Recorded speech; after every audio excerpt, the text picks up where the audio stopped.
This episode is brought to you by Portland Distro.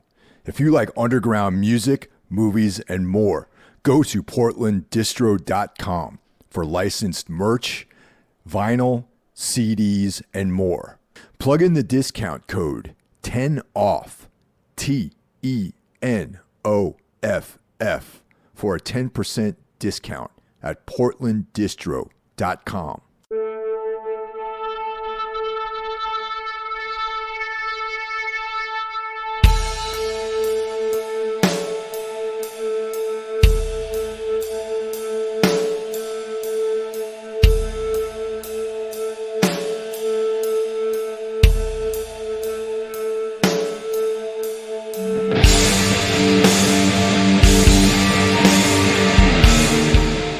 Hello, everyone, and welcome to this week's episode of Everything Went Black. Welcome, my good friend and fellow co-host over at the Necromaniacs podcast, the one and only Mike Scondotto. This week, Mike and I discussed the release of the Confusion discography and the background on the band, and of course, since we're podcasting here, there's a bunch of tangents. We talk about New York City, talk about Brooklyn, the old days, that kind of stuff. Now, after this, I want everyone to remember to check out the other shows by my fellow horsemen of the podcasting apocalypse. On Monday, we have Brandon Legion bringing you Horror Wolf 666. On Tuesday, Jackie Smith brings you Into the Necrosphere. Of course, on Wednesday, we have Everything Went Black. Thursday, I return with Mike Scondotto and Jeff Kashid for Necromaniacs Horror Podcast. On Sunday, Soul Knox drops, featuring... On Sunday, Soul Knox drops. Carl Hikara brings you Darkness, the Occult, and occasionally he and I have a collaboration that we put out called Darkness Weaves, where we discuss the work of Carl Edward Wagner. If you want to support the show, definitely listen, share it with your friends, check us out on social media.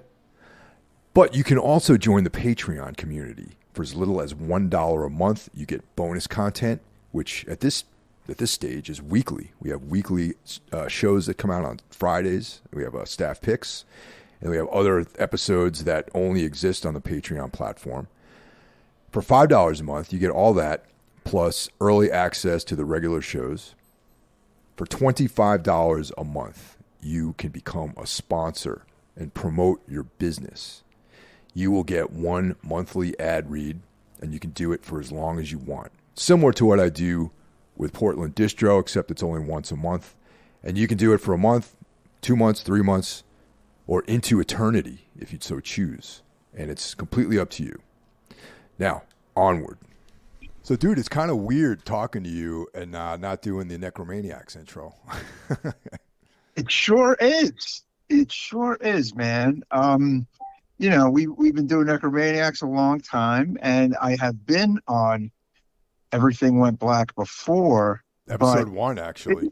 Yes, episode 1, as many listeners may know at this point. And I think there was at least maybe 1 or 2 other times throughout the years, but yeah, I am mainly your beloved co-host on the Necromaniacs. So yeah, this is a nice change of pace. Yeah, and you also were on at least a few episodes of Metal Matters when I was doing that for the late great Gimme Metal. Yeah. I tell you, one of my favorite podcast episodes I think I've ever done was our typo episode. I had a lot of fun doing that, and that was a good time. Yeah, that was a lot of fun. But we're talking about Confusion this time around, and I know that you got a ton of different other bands going on. You got Inhuman, you got The Last Stand, But Confusion is a seminal band from the early '90s New York hardcore scene, and that featured you on bass, not vocals. Yes, right. That is right.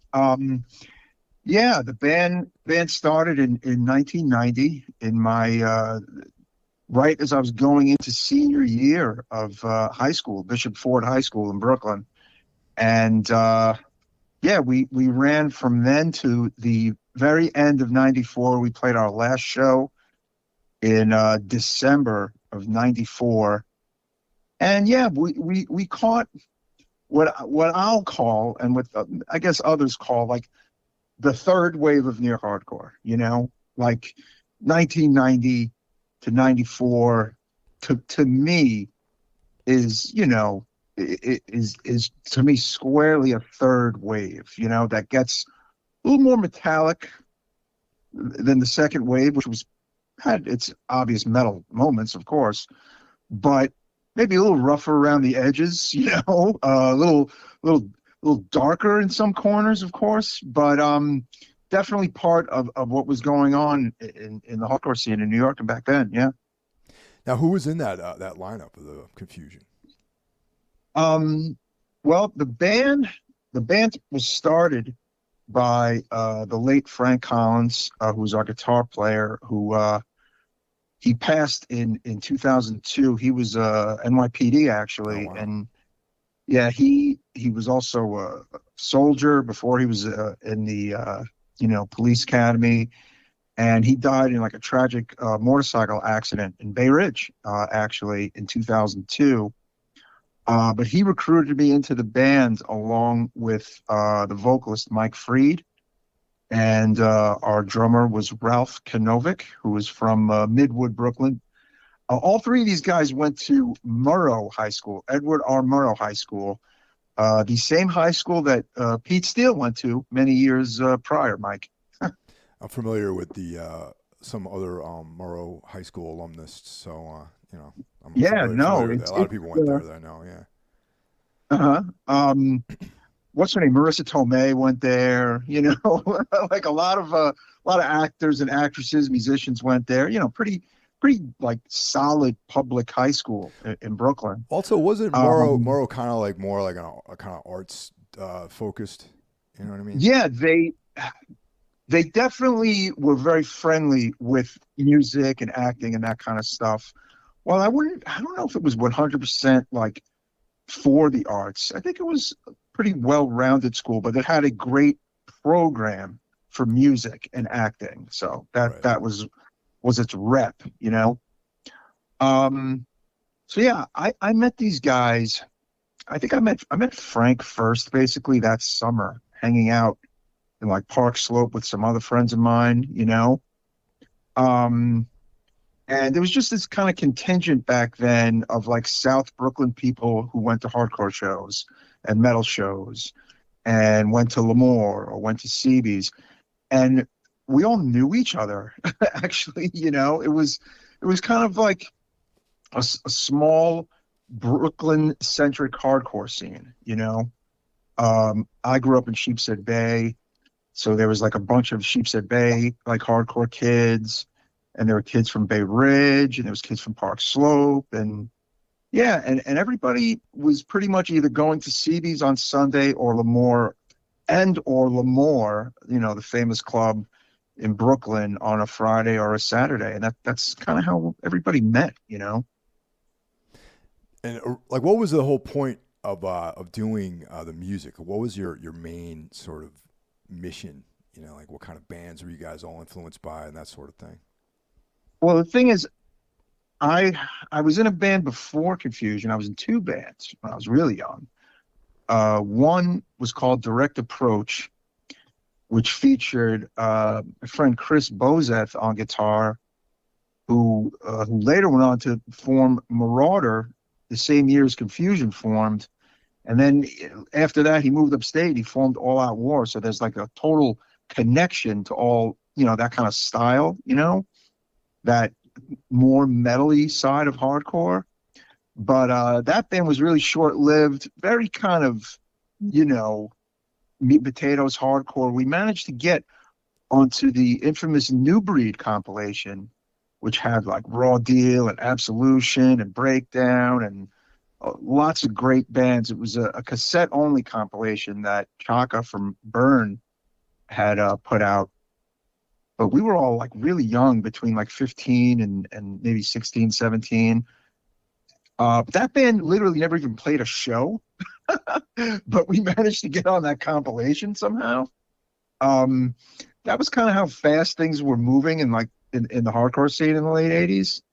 Uh, we recorded at Don Fury's, and yeah, we did these two songs on the New Breed comp called No Respect and True Vision. You could look these songs up right now on Spotify and iTunes, and that's me on bass when I was 15. And that band was around for like 5 seconds, literally. And I immediately started a band called Close Call with my buddy Tom Trippy and John LaMacchia, who went on to be in Candiria. And we were all Sheepshead Bay, skateboarding, hardcore listening, metal listening people, That band was around for about a year and change. And we also did 2 demos at Down Fury, Close Call. We kind of sounded like a lot like Token Entry. That band, Token Entry? Of course, yeah. We were in that vein. Maybe a little breakdown, maybe a little leeway, But that kind of ran its course, and it left me bandless because a bunch of the other guys in Close Call started a band called Patterns right after Close Call broke up. For a little while, I was doing stuff with Rich O'Brien, who is, of course, from Darkside, our buddy Rich. We had like some short-lived projects. One was called No Escape, and one was called Existence. But again, nothing that really took off until I kind of found the Confusion guys. And there was a bassist before me named Steve who played one show with them, Mike. And Steve got into a brawl with our drummer, Ralph. On stage? And I think, no, I think it was right after the first show. It was literally after the first show, I believe. And he kind of like punched him in the face or knocked him out. And Steve was gone, and I literally was in the band about a week later because I heard they needed a bassist, and I had just seen them play the one show they played, and that it was just kind of all moved really fast. Like thinking about all this, it's like this is pre-internet, okay? This is pre-cell phones. This is your only communication is in person and phone calls, And everyone's a teenager. Everyone is under 21, under 18, But we all loved music, and we wanted to play music and make demos and play L'Amour, hopefully play CBs, and who knows? Like, I mean, look, I grew up in a pretty big family, Irish-Italian family, and I was one of 5 boys, okay, as you know, but listeners don't know. But I wasn't really good at sports. I wasn't like a star student. I wasn't dumb or anything. I did pretty good in school, but not like amazing. But music meant the most to me out of everything. And, playing bass and going to band practice, going to shows, being surrounded by musically creative people meant the world to me, even back then. So that's kind of how it all started. Now, this is a little bit off topic, but I know you more as a singer, as a vocalist. So yeah, we'll go back. But that's a big jump, though. I always felt like singing, coming from playing a stringed instrument or drums or whatever, and then suddenly being like, oh, I'm going to be a singer. Like, how did that come about? I always wanted to ask you that. Well, by the time Confusion ended, it's funny. I had kind of always, maybe not always wanted to be a singer. I think maybe by some point in late 93, early 94, I had said that the next thing I do, I will not be playing bass, I'm going to sing. Okay? So I knew this before the band actually ended. I knew that at some point the band would end, which it did, of course. But the next thing I wanted to do was be a singer. And I was very into death metal, okay, at that point. And what I would do during Confusion, like I bought like a shitty mic, like Sam Ash, like a cheap one. Yeah. And I plugged it into my combo amp where I would play bass in my room. And I would practice screaming along to 3 specific bands, okay, back then. 3 specific records. One was Malevolent Creation's Retribution. The other was Exhorter's Slaughter in the Vatican, Oh, nice. Yeah. and the third was Entombed's Wolverine Blues. Yeah, that's a big favorite for a lot of people, I think. Because I felt that my voice, look, I knew I wasn't gonna sing like Barney from Napalm Death. I knew I wasn't gonna sing like Carcass style, but I felt like those vocalists I felt like were in my wheelhouse mentally, Sure. and they were in my wheelhouse like sonically, which I still kind of think, I could belt out, you know what I'm saying? Like LG Petrov's vocals were like they're kind of clear if you really think about it. He had an amazing voice for death metal because it was brutal, but it wasn't super over the top. Would you agree? Yeah, he also had like a melodic sensibility to his singing too. You know, even though he was like Yeah. extreme, there was like you could discern all the words, and there was like some some musicality to the way he was singing. Yeah, and I I wanted to really emulate that, honestly.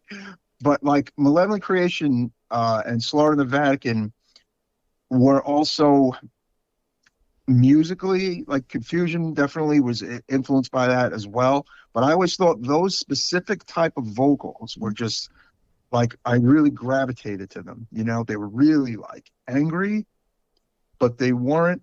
It wasn't Chris Barnes. You know what I'm saying? It Yeah. wasn't Cannibal Corpse. I love that stuff, but I knew I couldn't sing like that. You know, but I could sing like Slaughter of Innocents by Malevolent Creation. You know what I'm saying? Um, and that's what I kind of practiced. Like I didn't even tell anybody. Like I didn't even tell anybody Confusion I was doing this. So that actually kind of set me up for later on in Inhuman to a degree, even though musically Inhuman was not and is not a death metal band. So it's kind of funny. One of the things that's really interesting from back in the early '90s was, there was opportunities to release music via like comps, demo tapes and 7 inches, but Mm-hmm. it was very few and far between that bands actually released full length LPs. You know what I mean? Mm-hmm. Like Yeah. a band might have like one, and then like a bunch of 7 inches and show up on all these different compilations and all this other stuff. So Confusion never did release a full length, right? No, there are two cassette demos, one from like late 90, the other from 91. The 91 is called For the Force. The second one is called Distorted Vision. And then in 92, we put out a 4-song 7-inch called Taste of Hate, which was put out by Hardway Records in France. Stefan, the singer of Kickback, put that out. He found Confusion through the tape trading, through the underground early 90s hardcore scene. That's how he found Confusion. He found the 2 demos and wrote to me, and that's kind of how that happened. The 7-inch came out in August of 92. But honestly, it's funny you talk about like the lack of full lengths. None of our peers had full lengths. None of the bands we were playing with back then, like all the Brooklyn bands, Right. for a while, like, we would play with Marauder, we'd play with, my brother's band Lament and Patterns and Nobody's Perfect and Life of Agony. When Life of Agony dropped their LP in 93, they got signed to Roadrunner. They were the first band to put out an album of that entire Brooklyn scene that was not Biohazard. You know what I'm saying? Like Biohazard got big by like 89, 90. They were already very big in Brooklyn. And they put out their album in 90, of course, But the next band to put out an actual album was not until like 93, Life of Agony through Roadrunner. And that was like a really big deal in Brooklyn, Yeah, But I know. yeah, you're right. Yeah, like for me back in the early '90s, it was such a remote idea to actually have someone put a record out by any of the things I was doing back then that I'd be so happy just to have a cassette of the stuff that I was doing, and to go into an actual studio was like it seemed like a pipe dream, and to have someone do anything, even a 7-inch back then, because there was all this stuff would cost money, you couldn't just set up a boombox in the corner of the practice space and like go for it, and then someone would release it. You actually had to go in and spend money and press it, and you had to prove to somebody that there was some kind of return on their investment, even if it was like $500. People weren't doing this stuff for free. They wanted to know that they could sell a bunch of these things and make a little bit of money back and maybe a little bit of profit. You know what I mean? Well, in '92, when we recorded Taste of Hate, I was 18, going on 19. So was Frank, the guitarist, and Ralph, and Mike Freed. They were a year or 2 years older than us, and Mike Price, our other guitarist, was a year older.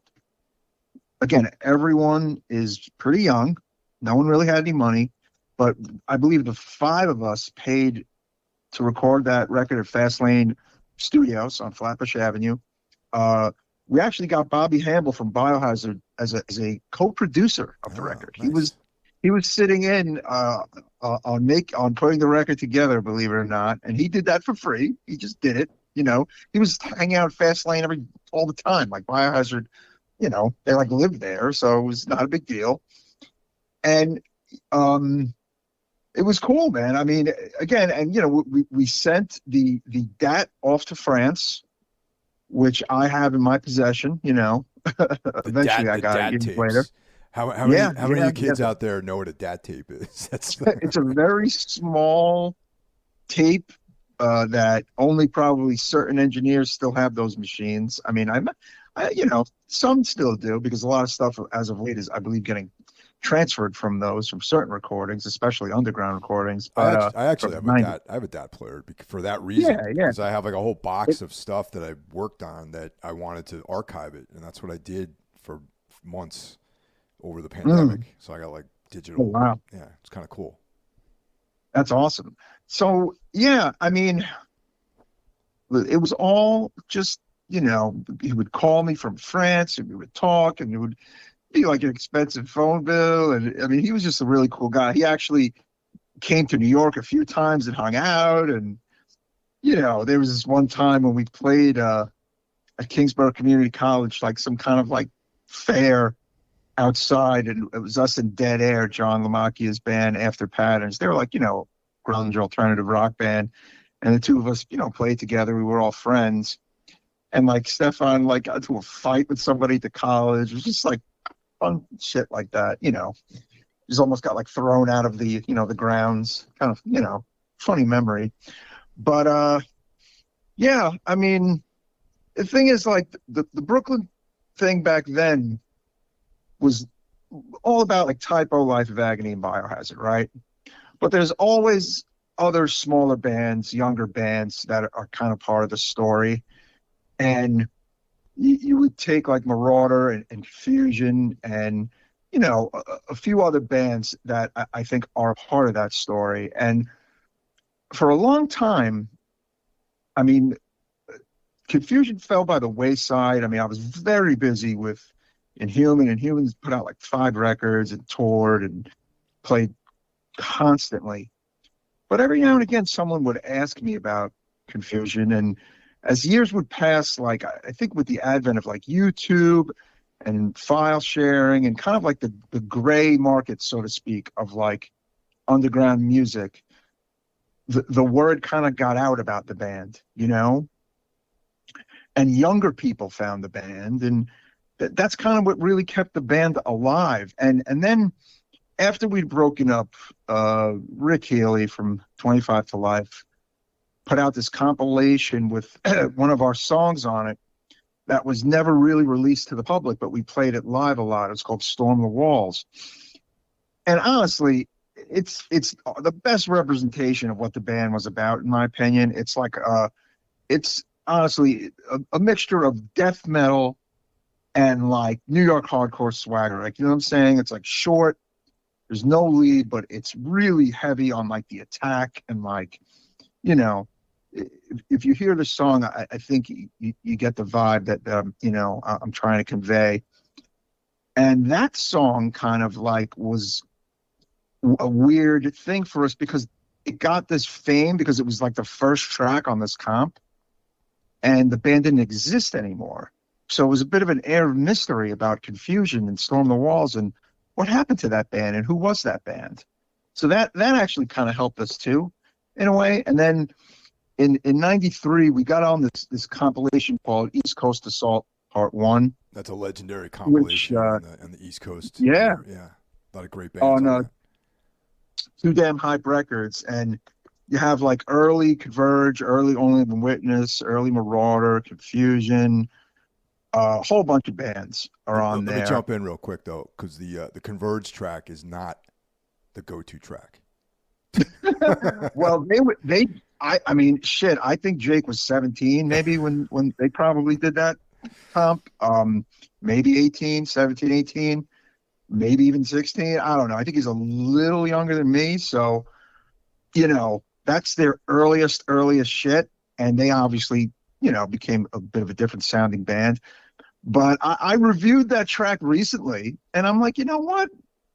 This isn't as horrible as I kind of remembered it, because some people are like, oh, it's a really bad song and blah, blah, blah. They hate that song. And I'm like, oh, it's kind of its time. It's like it's like the early '90s hardcore is, for a lot of bands, they started doing experimentation. Like, you know what I'm saying? Whether it be like Starkweather. Starkweather's on the comp. And right. Honestly, to me, they are the ultimate standout on the comp, because I think it's the best fucking song on the comp, Yeah, Starkweather is one of those truly unique bands, you know what I mean, that you just really can't, categorize them. The music itself, and then of course Rennie's insane vocals too, Yeah, I mean, it's actual singing meets like demonic vocals and just like a prog metalcore. Like, it's just the one word to describe it. It's like, it's just heavy, but that doesn't even do it justice. Like saying, oh, it's heavy, But to me, they're one of the big standouts. And actually, Life of Agony has a song on there that wound up never being on anything else, called Plexiglass Gate, which to me is one of the best songs they ever did. So the comp, got us out there. And it's funny, there's not much by way of a layout in this CD comp for anyone who actually owns it or ever saw it back in the day. It's a very, crappy early '90s layout, but every single band inside has an address. And Confusion, the address was mine.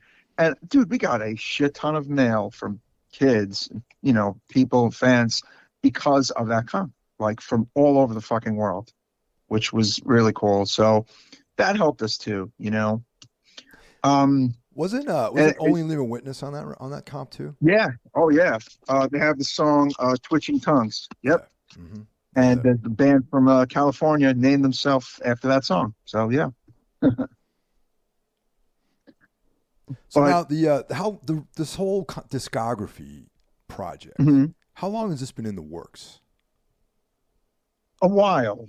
In essence, like since late 2020, early 2021, believe it or not. That's how far back. Sometime during the pandemic, my good friend Mark Yoshitomi, who is one of the co-owners of Generation Records store and runs the Generation Records label, who is putting out the vinyl version of our discography, a bunch of demos, like late 80s, early 90s demos, were sold to the store, basically. And he put them, he knew there was some good stuff there, and he put them all on eBay. And he had like our 2 Confusion demos, and then somebody had this weird, almost like pre-production of the 7-inch that I never even saw before. Okay. And all of these went up on eBay, and they all sold for shit tons of money. And he was like really surprised, because he's more from the punk scene. He's from like, my era, late 80s, early 90s, but he was always more on the punk side than the hardcore side. Right. So he always knew about Confusion, and he I believe he said he might have seen us once back in the day, but it wasn't his thing back when it was happening. He was more of an ABC guy, basically. ABC No Rio. Now, just real quick for anyone out there who's listening, there's definitely like a division between ABC No Rio and like the CB's types of shows. Yeah. I mean, absolutely. it's especially back then. But what's funny is by the time Confusion was really off the ground, I mean, the matinees had stopped actually. And we only got to play CB's during our original run one time because that's how few matinees were still happening at CB's. Like they'd kind of had enough of the violence and the insanity. And yeah, we spent our New York shows playing Wetlands and Bond Street Cafe, not really CB's. We only played CB's once in '92 with Sheer Terror.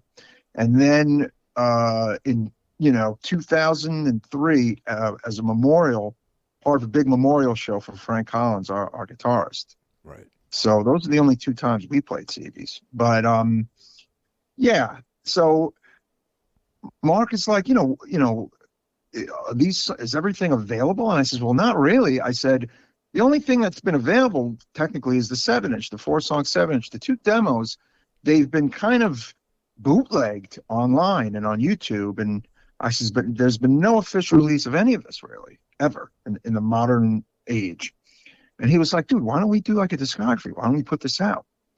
Because he had just put out, the first generation records was Screaming Sneakers, this band that actually is an old New York kind of like goth new wave band that had a member of Circus of Power in it and a member of Warrior Soul. Oh, wow. It's actually really good. I never even heard of that band, actually, to be honest. Yeah.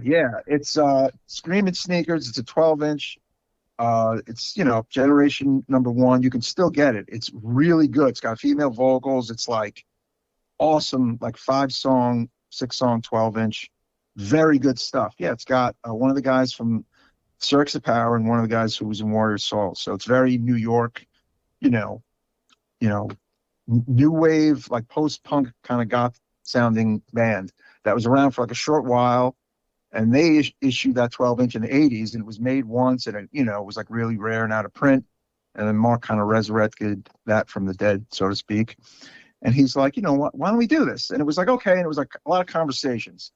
And then finally, we kind of started putting things into action in 2021, where I collected all the cassettes and I handed them over, and we found a guy to master it. And, we had some other friends of ours do like some digital transfers of some songs. And, everything was kind of pieced together, believe it or not, in the summer of 2021. And then we had a guy who was going to do the layout. And he sat on it for just like a very, very long time. And it was always like, okay, is there any progress? And like the guy showed me one cover and I was like, oh man, I don't like this at all. Like it was just kind of like a lot of back and forth. It was always gonna happen, Mike. The issue was when it was going to happen and who was going to do the layout. Until one day I kind of had enough and I kind of yanked the project from the guy who was doing the layout. And I was like, Mark, I think I got a guy. And I kind of took a shot in the dark, and I asked my friend Jesse, who runs the black metal label Stygian Black Hand. I says, who does your layouts? He goes, I do. I said, you do all this shit? He goes, yeah. I said, listen, my old band is doing a discography. Would you be interested in doing the layout for this? And he's like, yeah, absolutely. And it was so easy, like, like you're kind of like picking yourself where, like you have an idea, but you don't do anything about it. And then when you finally do something about it, it all comes together so fast, you kick yourself because you didn't do it much sooner. It was kind of one of those things, Jesse's in like a really great black metal band called Spite. And he's also in Impure, which is another kind of like black death metal band. Fucking just awesome shit. But he does all the layouts for all the releases of his labeled Stygian Black Hand. And, I gave him all the flyers. I gave him all the photos. I got him the liner notes and everything and like what I wanted for the cover art. And Mike, he nailed everything like to a T, basically, very little direction was given. And like the direction I gave, and then he just kind of came back and it was like, boom, like the layout was done really like fast, That's and just great. like the way I wanted it to be. I said, it's black and white. it's you know what I'm saying, like a certain look to it. I got all these great liner notes from like friends of the band, like Mike Score from All Out War, Rennie from Starkweather, Rich from Dark Side, my buddy JR from the band Next Step Up, all bands that we used to kind of play with all the time back in the 90s. And, so it has all these cool liner notes in it. And it was just kind of a matter of getting the right person to put it all together. And Jesse did a great job. And it was for vinyl, right? And it isn't until last winter where Days Records enters the picture through the magic of Instagram, Mike. I'm not familiar with Days Records. What's their story? They're based out of Connecticut. They're ran by a guy from Long Island. His name's Lumpy. He is in the hardcore band King 9. He's been in like a bunch of other kind of hardcore bands from the O's. Younger guy. He started the label just a few years ago during the pandemic, and as a way to put out his friends' releases. That's a hell of a time to start a label, man. Yeah. No, but what's funny is that it really took off because all people were doing back then were buying merch and vinyl and physical product because no one was going to shows because there was no shows. Yeah, so it actually was a good time to start up a label. Believe it or not. That's an excellent point. I overlooked it completely. Yeah. Yes, exactly. So he actually put out this band, Pain of Truth, who is like a huge, like new young hardcore band. And that has been like a huge success for his label. It's gone into like its 4th vinyl pressing, and they just headlined the first night of the Black and Blue Bowl in Brooklyn a few weeks ago. They've done these huge shows with like big hardcore bands, and they have like a full length coming out. And this is all basically based on the strength of like a 6-7 song, EP release. But that's one of the bands that's kind of put his label over the top. But basically, he was following the Confusion page, and I don't know. I would make these random posts about a discography that like I said, I knew it was gonna happen, but I'm sure maybe some of the people following the page were wondering if it was ever going to happen. So he hit me up and it was like, what's going on with this release? And I said, it's coming out on vinyl through the Generation Records label. And he's like, oh, that's cool. And he's like, is anyone doing a CD or digital? And I said, well, as of now, no one is. It's just a vinyl release only. And he's like, can I do it? And I was just like, sure. He's like, do you want to do it with Days? And I kind of did my homework. Like, I didn't know a whole lot about the label initially either. And then I really kind of started doing my homework, and I was like, holy shit, like, this label really has a name for itself, and this guy hustled a lot. Cool. And his Instagram page is really big. And, I was like, fuck, I'd be an idiot to kind of not do this, through him. And that's how like the CD and digital came together, basically through Instagram conversations. And he's doing like all the like it's going to be on all the platforms through Days. Yes. Mm-hmm. Okay. Yeah. He's the one that's got it out on Spotify, and like, we're at like almost like 1,500 Spotify followers, which for a band that kind of doesn't exist is quite good.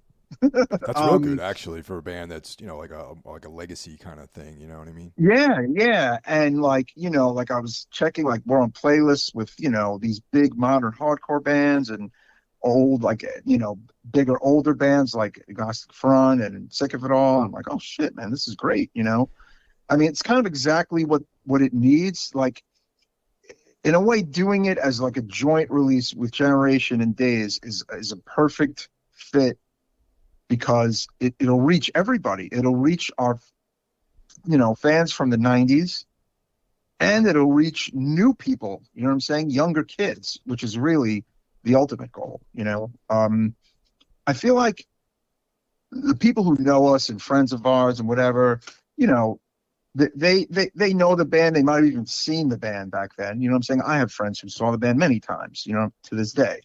But quite a few people never saw the band. And never owned the 7-inch and never able to get a shirt. And now we're selling shirts and CD, and the vinyl's coming, and it's on digital platforms. And I've just basically gotten just nothing but like great feedback, which has been very cool. That's great, man. That's awesome. Hey, so between the two releases, like the CD and the vinyl, how similar and how different are the layouts? Like, does one have like a book? Because you were saying there's a lot of text associated with this too, right? Yeah, yeah. It's a 8-panel CD, like 4 pages front and back. But the vinyl is going to have a freestanding 8-page insert. It's the same, only, condensed, basically. It's CD format versus like a booklet format. I think the booklet size is like maybe 10 or 11 inches, because it's smaller than the actual LP and small, you know what I'm saying? Yeah. Like it fits, it fits the way it should in the LP sleeve.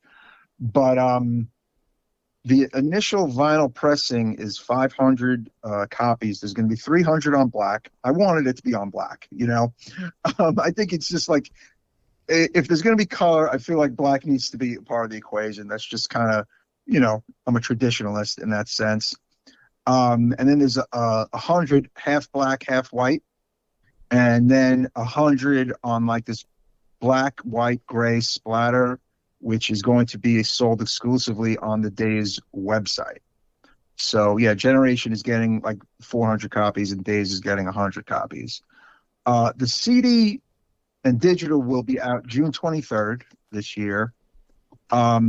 The vinyl might be a little bit after that, or it might be right around the same time. We're kind of waiting on it. Like, we got an email about when it's shipping, so it won't be too much of a difference, basically, which is a good thing. That is a good thing, especially these days, Yeah, yeah. I mean, I'm really happy with everything. I mean, we dedicated the record to Frank Collins. I got some great photos in there, and the liner notes are actually really cool too. Like Mike and Rennie and Rich, like they all say some great stuff. And another guy who did the liner notes is an old friend of mine. His name is Ed McNamara. He was at a show that we did when he was very young. It was April 30th, 1992, at the Crazy Country Club, this old club in Bay Ridge that used to have hardcore shows. And it's actually Starkweather's first show in New York. Actually, we brought them there. Me and my friend Kevin, who sang for the band Judgment Day, used to book these shows at the country club. And it was like Marauder and Patterns and Starkweather, Confusion. It's a great show. And Ed is an author, and he used basically that show as like a backdrop for a scene in a book that he has coming out. Oh wow. Yeah. And it's a fictional book, but with a lot of real life, like, names it, and like music and bands, like, like the story itself is fiction, but there's a scene in the book that talks about that show. So that's kind of cool. Yeah, I love when authors do stuff like that. They have like actual things in their narratives that give it more. Yeah. With Brian Keane, he never makes up fake bands. He puts real bands when he talks about bands in his stories, Yeah. Which is great. But the book is actually called Brooklyn Hardcore. It's not a book about Brooklyn hardcore. Like, it's not like a music book, but the name of the book is called Brooklyn Hardcore. I believe it's coming out in August by Ed McNamara. So yeah, I'm gonna keep look for that book. That sounds interesting, man. Definitely. Yeah. Maybe we'll get Ed on the podcast, maybe.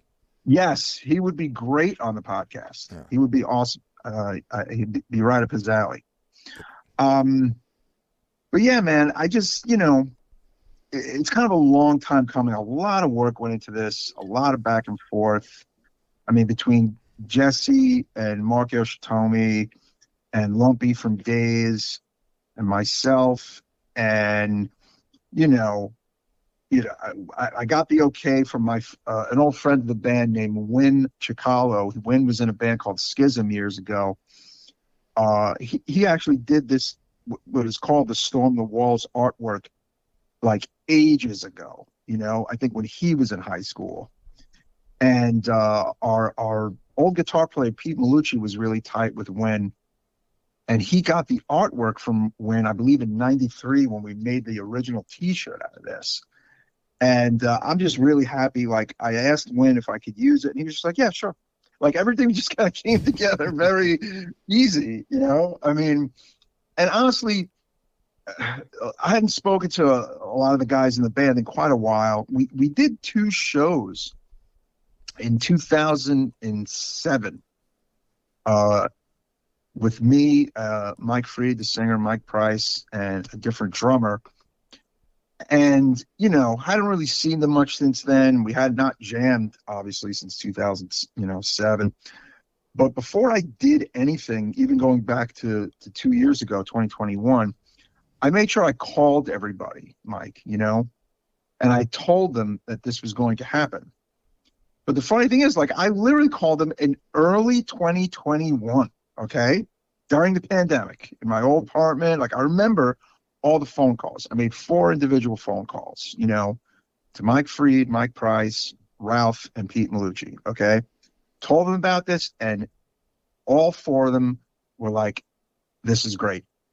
Do it. Go for it. You know what I'm saying? Like, Sure. You never know what you're going to get. Like, look, I was expecting some hesitancy maybe from somebody, you know, or somebody saying, well, you know, maybe we, like, you never know what you're going to hear from people.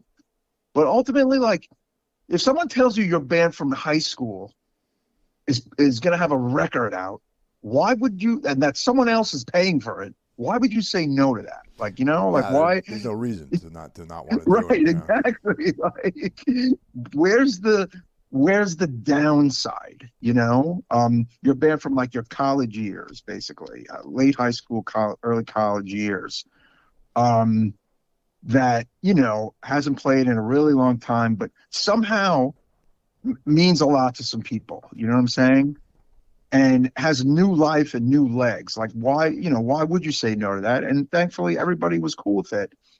And, you know, it's just been a real kind of interesting journey. You know what I'm saying? I got like a producer credit on this because I was kind of responsible for getting it all together, you know, and that was something I'd never done before. You know, I've never worked on something from the ground up like this, basically, you know? Yeah. Did you guys do any kind of remastering or any kind of thing with the audio? Yeah. Here's the thing, that the first 2 demos were taken from demo cassettes. Right. Because there were no reels. They're gone. Like, you know what I'm saying? The reels are long gone for those. But the guy Mark Dan, I think, made them sound as best as he could, you know, coming from old original cassette sources. I do think the 4 tracks on the 7-inch, which came from the DAT, probably sound the best they've ever sounded, honestly. Because again, they've only been on vinyl, you know, and vinyl rips. So I think those sound really good. And I think Storm the Walls it's a slightly different, I think, mix. Like, we had like 2 versions of it. And I think the more raw sounding one went up there, you know? Mm-hmm. So yeah, everything has been, you know, tinkered a little bit at least. Nothing has been remixed because we don't have those capabilities, but things have been remastered, which is cool. I honestly think the vinyl, because I have the test press, like the vinyl sounds the best, honestly. Sure, yeah, usually that's the case, you know. Like, yeah, like the CD sounds really good, but I'm like, you know what, this test press you know, I like the way it sounds, you know. And I'm hoping once everything comes back from, you know, the plant, like the finished vinyl, I'm really hoping that it sounds as good as the test press does. But yeah, it's just been wild, dude. Like I said, I've never done this before, and working together with Mark, and, you know, Mark has been fucking great, man. Very easy to work with. You know, he's got some other stuff coming out later this year. Like, Generation Records as a label is going to start being pretty active. And you know, I'm not at liberty to say some of the things he's got up his sleeve, but he's got some great stuff up his sleeve if you like 90s hardcore, Mike. So, you know, I think he wants to keep it maybe if not all New York centric, all kind of like East Coast, Northeast centric, you know what I'm saying? Which is great, because the store itself is like a New York City institution for like 30 years. And, you know, that's kind of like, I think what the store is kind of known for, but being a part of like the New York, punk, hardcore, and metal scene.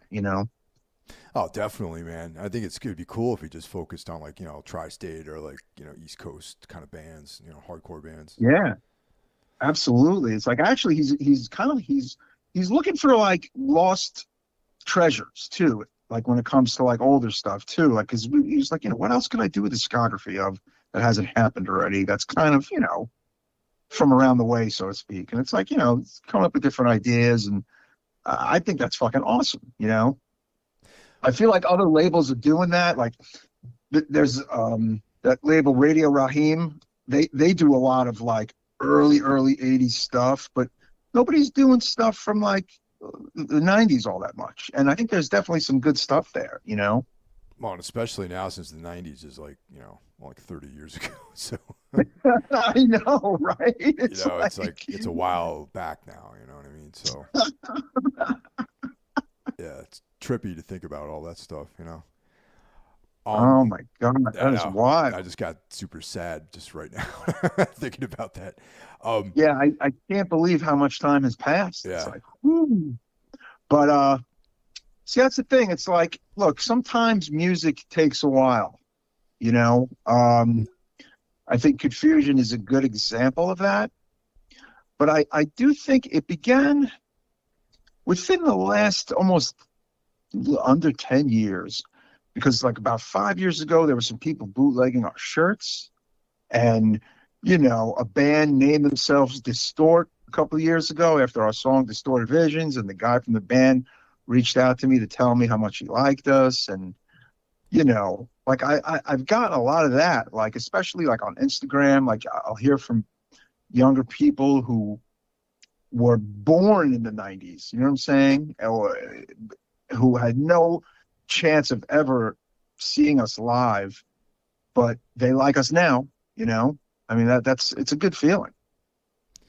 Absolutely, man. So what are the chances of there being some kind of live performance to coincide with the release of this material? I think the chances are better than they've ever been. How about that? Wow, very good. I will say to stay tuned and follow our Instagram and Facebook page, Confusion Decor, because that is all I can say right now, Michael. That's all I can say. I'll say they're better than they've been. But it's been a while. 16 years is a long time, and we'll see what happens. I will say that like we were already like offered a show over the summer, a big show that we could not do. But it was nice to even get that offer, Oh, totally. Do you own a bass? Do you still own a bass? Well, I'll tell you, it's funny. I had to borrow a bass from Hank from Human. He loaned me one of his really good ones. So yeah, I got a bass. The bass I have is like terrible. Like it's like, it is not in shape for performing or playing a show with. But now I have one that I could play with if it strikes. But yeah, man, I just think also what we were doing back then was years ahead of its time. I don't think a lot of bands were taking like hardcore, like actual hardcore. But when I say actual hardcore, I mean like stuff that's kind of rooted in short songs, fast songs, and mixing it with, say, 90s death metal. Not a lot of bands were doing that yet, and we kind of stood out. We had a singer who was handicapped.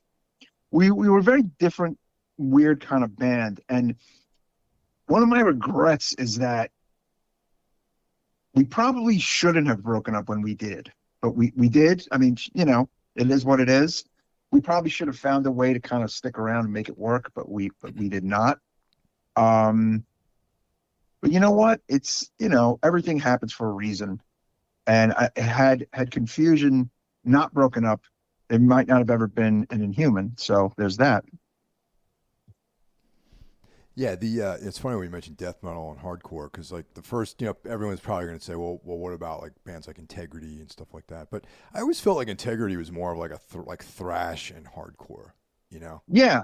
Well, Integrity was doing it when we were doing. I mean, they were around when we were around. Yeah. Like a funny story.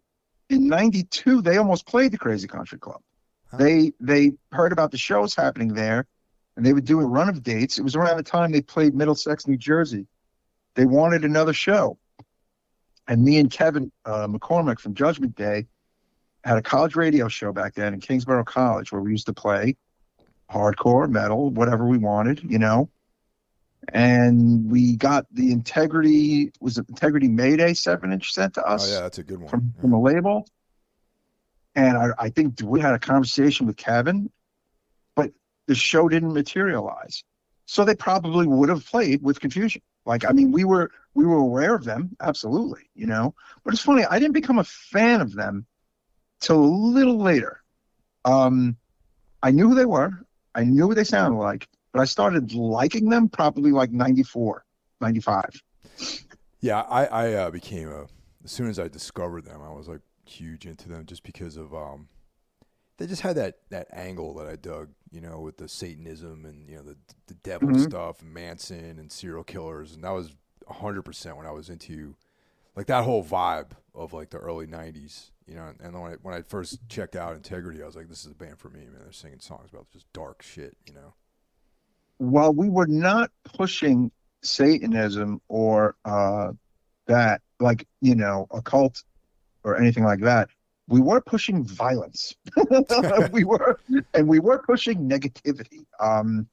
You know, Mike, our singer, would say some very wild stuff on stage.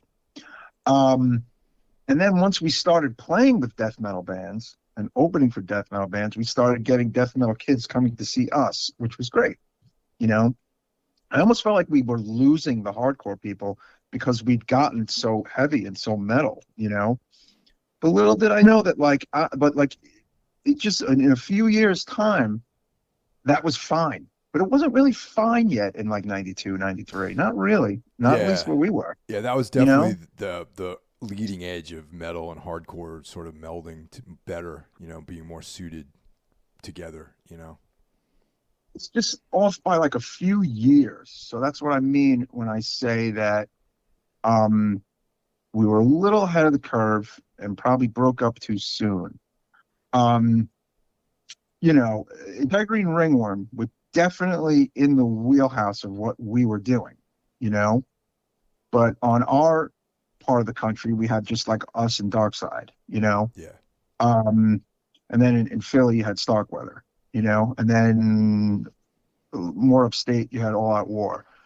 But all four of these bands sound quite different from each other, you know. Definitely not. There's no like. It's not like they have a vibe, but they don't sound at all alike, you know. And I think that's why the four bands had like a kinship, because we were all listening to like the good metal, as I'll refer to it. You know what I'm saying? Like, sure. Yeah. We were playing with the hardcore bands of the day, but like I wasn't going home and like listening to some of those bands. Like I kind of was going home and listening to Morbid Angel. Like that's what I was going home and listening to. I was going home and putting on Morbid Angel and Deicide and Carcass, and so was Mike Price, who was, you know, one of the main songwriters in the band at one point. And that's where we were drawing our inspiration from. But we were New York City hardcore kids at heart. So we had that kind of ingrained in us too, you know. So it was an interesting mix. So once again, you want to run down those dates and where people can pre-order, or when did the pre-orders start and all that sort of business? Yeah. The actual digital of the whole record comes out, you know, Friday, June 23rd. and that's when the CD comes out. I think the CDs are going to ship the week before from Daze Records, DAZE. The vinyl you will begin from Generation Records. They're, of course, they're on Instagram. They have a great Facebook page and Instagram page. I mean, it's just a little tricky with when they're going to arrive. And Mark didn't want to deal with all these pre-orders, so he's kind of the mind of, when I get them, they will go up, and it'll be like a week from when I get them will be the date we start shipping them, like one of those kind of deals. And I'm like, that's fine, dude. I mean, we're not fucking Taylor Swift. I don't give a fuck. Like, that's fine with me. This is the underground. The CD and digital had to be set up a little differently because of how Daze functions. Sure. But the vinyl's going to come. It'll come. I mean, it may even arrive a little before the 23rd, but it's going to be around that window. But yeah, Generation will be handling the vinyl end, and the CD digital is from Daze. And yeah, you could also get the CD from the band directly via Instagram and Facebook. Confusion New York Deathcore. And like I said, man, it's been a trip, man. I mean, it's nice to be remembered, as they say, No, it's killer, man. Yeah. And like I said, as far as playing out goes, keep the eyes and ears peeled. That's all I can say as of right now, Mike. Well, that's all good news, man. I'm really glad this thing's coming together. And thanks, Mike. Yeah, me too, man. Thanks for stopping by, man. Appreciate it. Oh, yes. Thank you so much, Mike. Cheers. Take care, guys. I'll talk to you next week.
We're good enough with every single breath.